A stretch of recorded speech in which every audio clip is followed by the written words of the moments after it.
as we start off here, you and I were both terrible students. Well, if you were terrible, I was way worse than that. But like, I think, what were you, like you were a below average student? I really didn't even, C minus was aspirational for me. I got into CW Post College on probation. I didn't get into Rutgers the first time. Somebody had to help me get in. My situation was born, I think, at a pretty extraordinary time. 1964, white, male in the United States, a period where clearly some really difficult things happened in the world since 1964, but for the most part, an incredibly friendly environment. For me, my challenge was both of my parents suffered very severe mental illness. My mother suffered what we would now call bipolar disorder, and my father suffered very severe schizophrenia. And at the time, the treatments, the drugs, quite bad, and the stigma back then created a very, very difficult environment. My mother died when I was quite young. I was 14. I think your mom, how old were you, 19, 18? How old were you? 18. And that was a big turning point. Notwithstanding her challenges, I kind of really went off the rails in high school. I was a freshman in high school. She passed away. And I was a pretty feral kid, I guess is the best language. It was not a good environment for me and my dad. Didn't exactly build a lot of self-esteem. I was the fattest kid, for lack of a better word, in most of my young years. I sort of ate all my emotions. And so by the time I finished high school, I would say I lacked confidence and hadn't achieved a lot, which was quite difficult. And that's probably the fundamentals that start to build you, Yeah, for sure. Like you, I mean, didn't you, started out as a caddy, right? Well, what happened is I hated high school, right? Because it's sort of teachers get in front of the room and they say, remember these things. I have a pretty lousy rote memory, and besides, I wasn't interested. But what I did do is I did odd jobs when I was a kid. I caddied was one of them, and when I would walk around the golf course caddying for people, the stock market was hot at the time, so I would talk about stocks with them. I took my caddying money and I put it into the stock market. First stock I bought was the only company I ever heard of that was selling for less than $5 a share. And my logic was I could buy more shares, so if it went up, I'd make more money, which was dumb. And a company that I bought was about to go bankrupt, but some other company acquired it. It tripled in value, and I got hooked. And then when I went to college, that I was lucky to get as in on probation, I liked college, because I could pick the courses I want. I liked the whole routine, and I did well in college. But we all had our experiences. It's funny, so both my parents were very, very well educated. At a time when that was less common. My father was a PhD, actually worked for Bell Labs. Bell Labs, you may know, was considered like when I talk to people in Silicon Valley. Correct. And I say, my dad worked at Bell Labs. They're like, wow, Bell Labs. Like, for people that know it, my mother had a master's in education. So I always had a great respect for education because it was just kind of the environment I grew up in. I just was failing at everything. And so when I eventually applied to Rutgers and I got denied, and a woman named Linda, who I knew, called up the university, complained. And I think she complained so loudly, she was an alumni, that they said, hey, just please have the kid write a letter about, and I say, well, why he was such a screw up in high school. And they interviewed me, and somehow Rutgers let me in. And when I went to those first classes, I had a lot of anxiety about, can I even do this? And that is the moment that I learned that I liked to learn. I really didn't realize that up until then. High school had been kind of like a bunch of emotional battles and feeling uncomfortable with myself and insecure and a lot of bullying. And that was a real turning point for me. So I owe Rutgers and Linda an extraordinary debt. One of the joys that I've had is on the other side of this as an employer, and I get to hire people, is that I get to hire the best of the best out of whatever schools I want, the best and the brightest. And what I find quite often is the case is that student who did really, really well and in remembering all the things that they've learned and so on and hadn't gone through anything like that may not be the most inventive, may not be the most determined or something. Because I think that's right. In this journey of life, there are these things, and it's almost a little bit like sperm to the egg, It's one of those things where there's a lot of talent out there. There's a lot of people who are talented in the circumstances with their barriers and they got past their barriers. That's quite good. I think you can find smart people, you can find hardworking people, you can find highly ethical people, and we're fortunate to work with lots of the best of the best. But I will say the one thing is I don't think you can teach creativity. Creativity is something you can, I think, learn to some degree through experience and trial and error and having to problem solve and look around corners, and that is a little bit about life in many respects. Adaptability. So okay, adaptability, I like that word, actually. If you look at species, the number one element for success of any species is not intelligence. It's not even how diligent. It is adaptability, the ability to deal with that environment and readapt. And that also helps to contribute to creativity. Yes, yeah. That's a really good point. But I think the thing that we want to get across to people here, right, is there are paths and there are obstacles, right? And so the people you're looking around and you're working with, they may not be apparent or even in yourself. But life is a long journey with a lot of obstacles, a lot of things, and how you work yourself through these various obstacles, some of which are even very difficult to talk about. That can give you great power. And so it's not the classic signs of that you're not going to make it. No, it could be the ingredient that helps you make it. And you know, Ray, I owe you a big debt on two things. You and I had a catch-up, not dissimilar to this, back in 2017. You mentioned brain health, mental illness, and issues you've had in your family. And I said, I know a lot about that. And I told you about my parents. And what you said very offhand, very casually, you said, have you ever spoken about it? And I said, no. And you said, you should.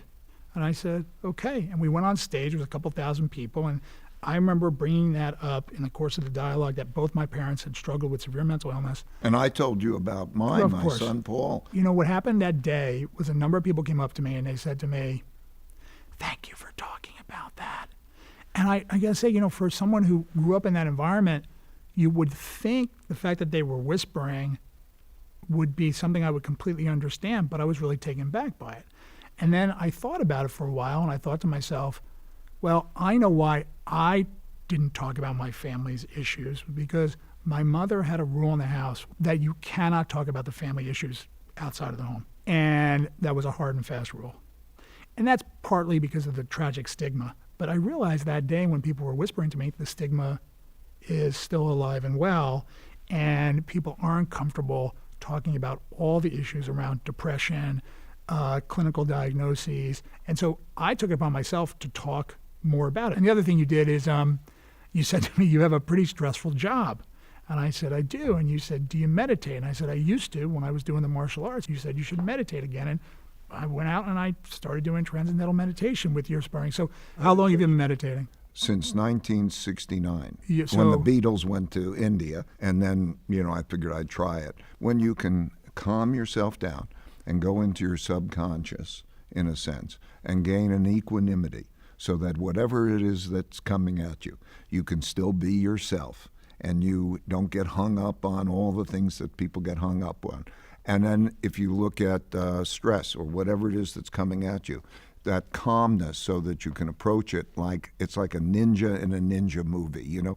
For the ninja, everything sort of slows up and it becomes easier to do those moves. That's what meditation is like. And so it's a big thing, I think, in terms of giving one confidence, well, not confidence, this equanimity, Well, people say to me all the time, they're like, okay, so you had this background, you must be confident now.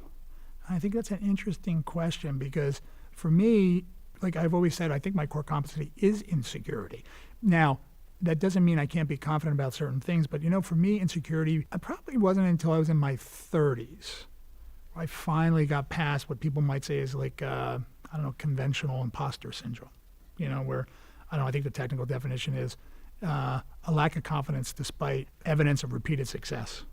I needed a lot of repeated success to escape being the fattest failure that didn't get into college and had a lot of other challenges. It took well into my 30s where I felt some confidence. Insecurity allows for curiosity. Because if you're insecure, you don't think you're the smartest person in the room. That's right. You don't mind asking questions, and you really feel much better when you're surrounded by smart people because you're not the smartest. Like I inherently know I'm not. And so it opens up a lot of doors to improve the odds of an outcome being more successful than not. I've learned this repeatedly, and I've hired the valedictorians of the best schools and all of this thing. And what happens is they come up to a barrier of what they know, and they come out a little bit confident and arrogant of what you know. And whatever you know is only a small percentage of what you need to know.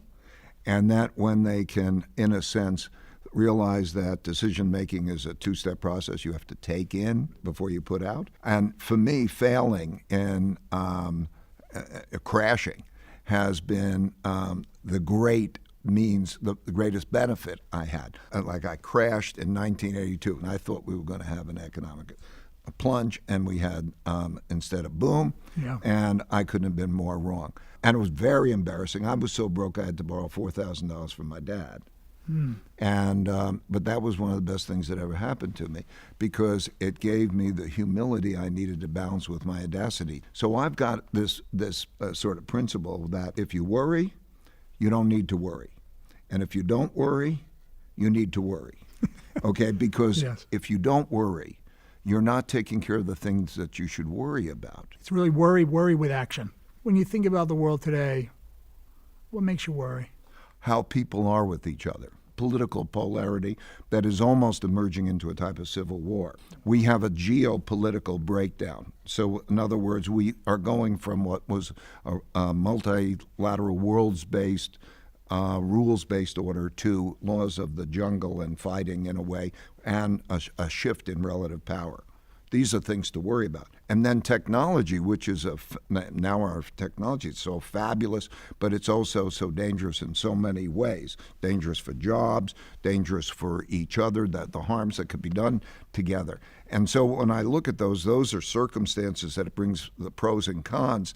And at the same time, if people could deal with each other well, if we could deal with these things. I think, again, I go back to, again, born in 1964, all the trends, declining interest rates and deflation, again, there were some horrible things happening in the world, but generally speaking, the world was more peaceful versus clearly the prior period of time. The orderly American world order. And that underpinning, that geopolitical underpinning and cooperation, that allowed for an economic model. We had a middle class. And we had global poverty come down meaningfully. Notwithstanding the fact there's a lot of suffering in the world and it has to be acknowledged.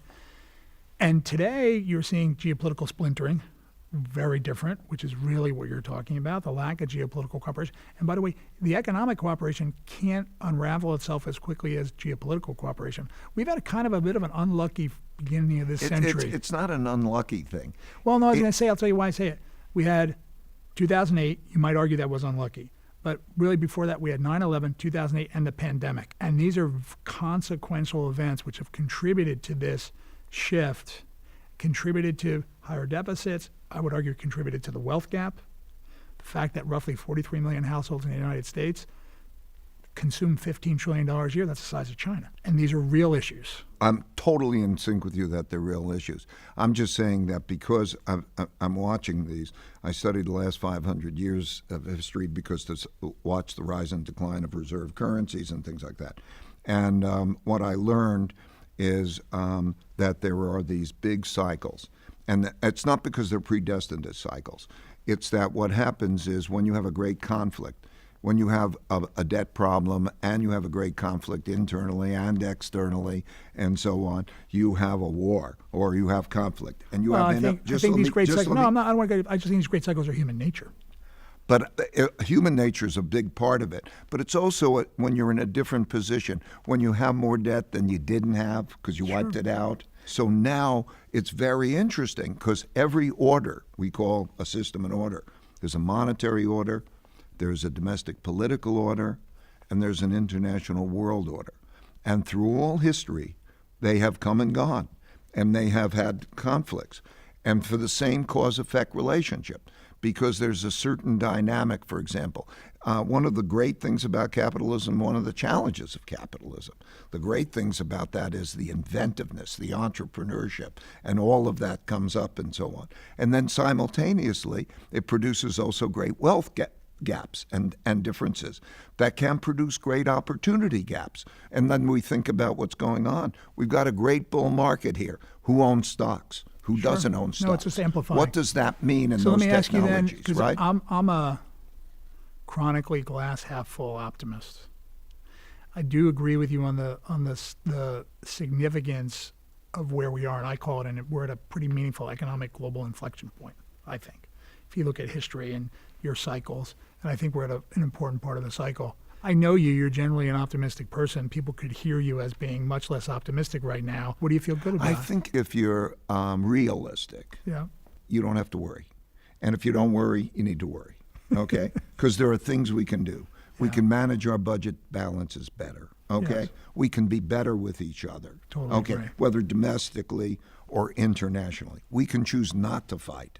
And if we worry about some of those things, because they are realistic worries, like anybody watching television or living the daily lives must recognize all these things, right? If we can understand the notion of what goes around comes around, do unto others as you would have them do unto you, karma, those types of things, but it takes giving up, let's say, something of selfishness or whatever it is for the common good, what's good for most of us. And that sounds really idealistic, but I'm just trying to be practical. We used to do it better, 25 years ago. We did a lot better. And a lot of people would challenge you and say, well, 25 years the environment was different, the circumstances were different, it allowed people to do it better. And that may be the case, but it doesn't matter. It's not realistic I'm talking about anyway. cause-effect relationships. So if you take the Industrial Revolution creates so many fabulous things, and it raises living standards. You had the Gilded Age, yes, and then you had the robber barons. And then you go into the Panic of 1907, caused this great clash, World War I and that dynamic. And 1929 and the Great Depression. Okay. All these events are These linked. Our economic conditions affect our social conditions. So if we're looking at, let's say, that period, I worry about that period between the midterm elections and the presidential elections for a number of reasons. There are things that come together. Look, nobody has the definitive answer on what the future is going to look like, but it is going to come down with how we are with each other, right? Yeah. I'll tell you why I'm optimistic. I'm optimistic because while those periods you just highlighted were quite tragic, they gave birth to a period of cooperation, peace, really very sound financial policies. And again, you've talked about these cycles, and we're in these cycles, and these waves are very long and very powerful. And I like to think of we're in a period now which is a bit of an inflection point, reversing a lot of the trends which have driven lots of wonderful things for the past 50 years, right? I mean, the whole discussion globally has pivoted in the past 4 years, whereas you would have talked about things like energy transition. Now you talk about energy diversification because energy is now a national security issue. Japan, Canada, Europe, United States, defense spending going up everywhere in the world. And we sit here with two wars going on simultaneously while we have this nice conversation safely here in the CNN studio. I think on the other side of the midterms, I'm hoping we get to a point actually where your forecast is wrong. I hope this is more like your earlier forecast, and it's not as violent, or if it is, the discourse leads us to a place that becomes less so. If there's not cooperation and collaboration, we're not going to make progress at the pace we could. Neither of us knows what the future is going to hold. Hope is a nice thing to have, but I'm every day playing on the board, and I have for 60 years I have to put the bets and so on. And I can say then the best thing to do is to know how to diversify well, okay? Because to know how you deal with your not knowing is more powerful than anything you know.